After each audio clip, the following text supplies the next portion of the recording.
Ngayong balik trabaho na, maraming empleyado, oras ang binilang ng ilan para lang makasakay ng bus o jeep sa Commonwealth Avenue sa Quezon City. Live mula sa Quezon City, may unang balita si James Agustin. James. Ivan, good morning. Kanya-kanya ng diskarte yung mga pasahero dito sa Commonwealth Avenue para makasakay lang ngayong umaga. Punuan na kasi at mabilis na napupuno yung mga bumabiyahe dito, lalo na yung mga jeep at bus ngayong back to work na ang marami matapos ang holiday season.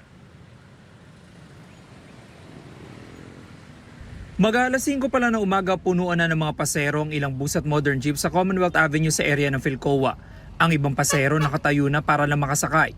Hindi rin maiwasan na mapatakbo ang ilan. Maaga rin na puno ang mga tradisyonal na jeep. May mga nakasabit pa nga sa estribo. Ang pasaherong si Charlton galing San Jose del Monte, Bulacan at umalis doon alas 3 sa madaling araw. Mabilis ang biyahe hanggang Philcoa sa Quezon City, pero pahirapan na raw ang pagsakay niya papuntang West Avenue. Ang kanyang diskarte, nag-book na lang ng motorcycle taxi.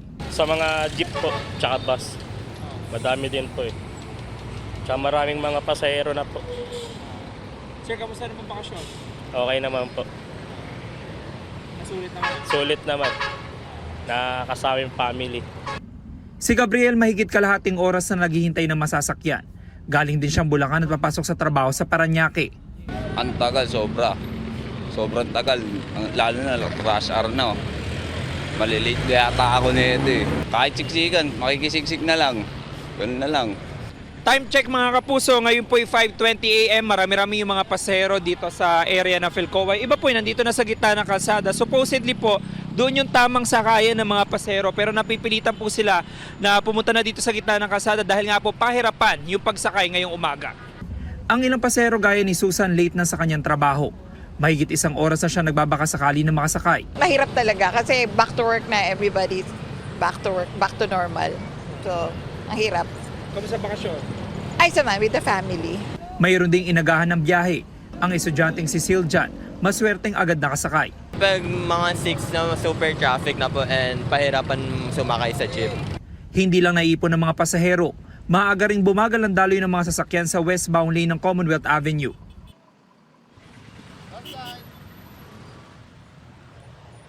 Samantala, ngayon po pasado alas 7 ng umaga, marami-rami pa rin yung mga pasahero na naghihintay ng masasakyan dito sa area ng Philcoa sa Commonwealth Avenue.